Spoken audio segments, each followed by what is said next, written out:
오늘 사무엘상 23장의 내용은 다윗이 그일라 사람들을 도와주는 그런 전반부의 그 내용이 나오고요.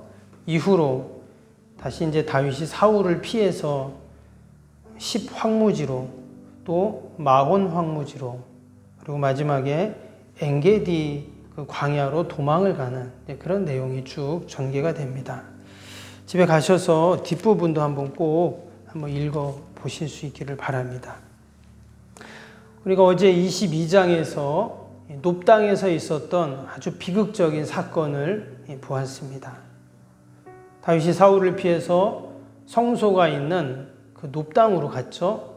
거기서 아히멜렉이라는 제사장이 이제 다윗을 도와주게 됩니다. 그런데 그것을 도액이라는 이제 사울의 신하가 그것을 보고는 사울에게 일러 바치죠. 그래서 결국은 그 도액이라는 사람에 의해서 아히멜렉뿐만 아니라 그곳에 있었던 85명의 제사장들이 사륙을 당합니다. 그의 가족들도 가축들도 아주 비참하게 다 죽게 되죠. 너무나 안타까운 그러한 일이 일어났습니다. 그런데 이 일 이후에 이제 다윗이 바뀌게 된다 그랬잖아요.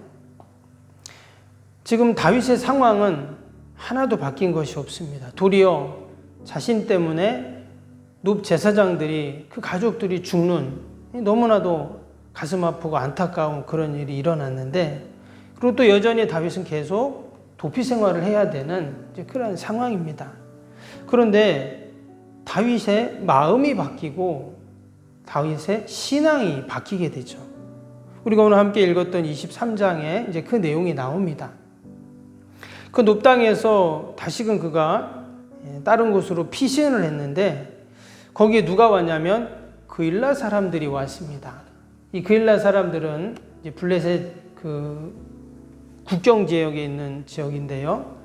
그 블레셋 사람들이 넘어와서 타작마당에서 추수한 것을 와서 탈취해 간다는 거예요. 그래서 근처에 있는 다윗에게 와서 좀 우리를 좀 도와달라. 그일라 사람들이 와서 그런 얘기를 합니다. 근데 지금 다윗이 여러분 좀 도와줄 상황이 아니잖아요. 도리어 지난번에는 블레셋으로 망명까지 갔던 이제 그런 상황인데 좀 도와달라는 겁니다. 한마디로 내 코가 석자인데 도와줄 수 있는가? 또 지금 다윗과 함께하는 400명의 그 사람들이 있었잖아요. 그들이 난립니다. 지금 우리가 그런 처지가 아닌데 어떻게 도와줍니까? 그때 다윗이 어떻게 했는가? 2절 말씀을 다시 한번 보시면 2절에 이에 다윗이 여호와께 묻자와 이르되 내가 가서 이 블레셋 사람들을 치리이까? 여호와께서 다윗에게 이르시되 가서 블레셋 사람들을 치고 그일라를 구원하라 하시니. 밑에 4절도 다시 보면 다윗이 여호와께 다시 묻자온데 여호와께서 대답하여 이르시되 일어나 그일라로 가서 데려가라. 내가 블레셋 사람들을 내 손에 넘기리라 하신지라. 이거 보면 다윗이 여호와께 묻자와 이르되 다시 묻자온데 지금 하나님께 기도를 하고 있어요. 그가 놉당으로 도망갔을 때 그 거룩한 하나님께 드려진 그 진설병을 달라고 이야기할 때, 그럼 그때 다시 기도했던 하나님의 말씀을 언급했던 내용이 전혀 안 나왔었잖아요. 그런데 이제 다윗이 달라졌어요. 하나님께 묻고 있습니다. 하나님께 기도하고 있는 것이죠. 우리가 하나님께 기도하면 하나님은 반드시 응답을 주십니다. 이어지는 말씀에 보니까 여호와께서 다윗에게 이르시되 하나님이 응답을 주세요. 그 응답은 가서 그들을 도우라는 겁니다. 왜? 블레셋을 내 손에 붙여주겠다. 승리하게 하겠다. 이렇게 지금 약속해 주십니다. 어찌 보면 지금 다윗의 상황과 형편을 보면 말도 안 되는 그러한 상황입니다. 그럼에도 불구하고 하나님께서는 그가 다시금 믿음의 자리로 나오고 기도의 자리로 나올 때 하나님께서 그를 도우시죠. 그래서 5절을 봅니다. 5절 다시 보면 다윗과 그의 사람들이 그일라로 가서 블레셋 사람들과 싸워 그들을 크게 쳐서 죽이고 그들의 가축을 끌어오니라. 다윗이 이와 같이 그일라 주민을 구원하니라. 그가 하나님께 기도하니까 함께 있었던 400명의 마음도 다 하나님이 열어주신 겁니다. 바로 전까지만 해도 무슨 소리 하냐고, 우리도 지금 도망 다니기 힘들고 내 코가 석자인데 어떻게 하냐 그랬던 함께 했던 그 400명도 함께 가서 그 블레셋 사람들과 싸우게 되죠. 그리고는 하나님께서 그들을 구원하셨다, 이렇게 지금 말씀하고 있습니다. 하나님께서 다윗을 통해서 하나님의 구원의 역사를 이루어 가십니다. 앞에서 다윗이 사실 실수했죠. 믿음 없는 모습이었습니다. 그로 인해서 다윗 때문에 많은 사람들이 또 죽임을 당하는 그런 일도 있었어요. 그러나 긍휼이 풍성하신 하나님은 다시금 우리에게 기회를 주시고, 우리가 하나님께 돌아왔을 때 사명의 자리로, 기도의 자리로, 믿음의 자리로 나올 때 하나님은 반드시 우리를 통해서 놀라운 구원의 역사를 이루어 가시는 줄로 믿습니다. 아멘. 그런데 지금 이제 그일라를 도왔잖아요. 그래갖고 이제 승리하고 또 너무나 감사하고 기쁘죠. 그런데 또 누군가 또 다시 이간질을 합니다. 다윗이 지금 그일라에 있다, 그 일을 이야기하죠. 그래서 밑에 8절을 보시면 8절에 사울이 모든 백성을 군사로 불러 모으고 그일라로 내려가서 다윗과 그의 사람들을 애워싸려 하더니, 지금 다윗이 자신도 힘들지만 좋은 일을 했잖아요. 그일라 사람들을 돕고 이랬는데 다윗에게 지금 돌아온 것이 무엇인가? 다시금 죽음의 위협에 처하게 됐어요. 지금 그일라 그 성을 완전히 다 애워쌌다 그랬습니다. 어마어마한 또 군사를 이끌고 사울이 다윗을 죽이러 왔어요. 지금 다윗은 꼼짝없이 지금 도간에 든 쥐입니다. 뭐 어떻게 할 수가 없죠. 이때 다윗이 어떻게 했나? 밑에 9절을 보시면 다윗은 사울이 자기를 해하려 하는 음모를 알고 제사장 아비아달에게 이르되 에봇을 이리로 가져오라 하고 그랬어요. 여기 지금 아비아달은 누굽니까? 제사장 높당에 있었던 제사장 엘리멜렉의 아들이었죠. 다 죽었는데 이 아비아들이 도망쳐서 살아왔던 그 아들이죠. 그가 지금 다윗과 함께 있습니다. 그런데 그에게 뭐라 그랬냐면 제사장들이 입는 옷이잖아요. 에봇이. 그것을 가져오라, 이렇게 이야기합니다. 그리고 다윗이 그 제사장들의 옷을 붙잡고 무엇을 하는가? 기도를 하게 됩니다. 10절 11절 보겠습니다. 다윗이 이르되 이스라엘 하나님 여호와여, 사울이 나 때문에 이 성읍을 멸하려고 그일라로 내려오기를 꾀한다 함을 주의 종이 분명히 들었나이다. 그일라 사람들이 나를 그의 손에 넘기겠나이까? 주의 종이 들은 대로 사울이 내려오겠나이까? 이스라엘의 하나님 여호와여, 원하건대 주의 종에게 일러주옵소서 하니. 다윗이 지금 하나님께 어떻게 해요? 하나님께 다시금 기도를 하고 있다는 거예요. 이전 같았으면 벌써 도망갔을 겁니다. 그죠? 그런데 이제는 어떻게 해요? 하나님께 기도해요. 그일라와 전쟁을 하기 전에도 또 하나님께 물어보고, 또 사울이 또 자기를 잡으러 온다고 하는 이야기를 듣고도 또 기도하고.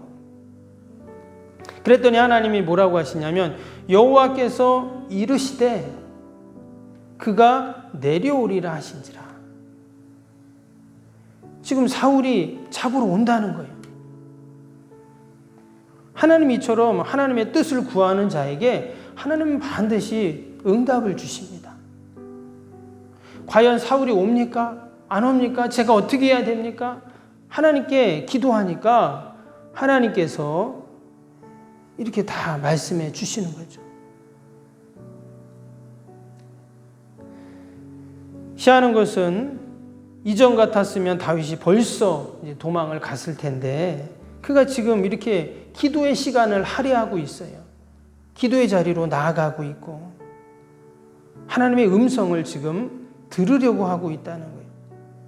여러분, 우리의 인생의 문제, 또 우리의 삶의 어려움들, 사실 우리가 하나님의 음성을 듣지 않으려고 하기에 일어나는 일들이지, 여러분, 우리가 하나님의 음성만 듣는다면 어떨까요?